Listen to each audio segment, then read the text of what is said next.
kinamatisang isda. So, nilagyan ko siya ng maraming kamatis, sibuyas, and maraming luya. And then, nilagyan ko ng limon, dahon ng sibuyas.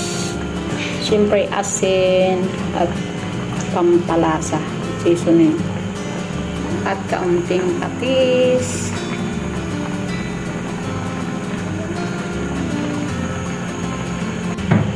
So, yummers.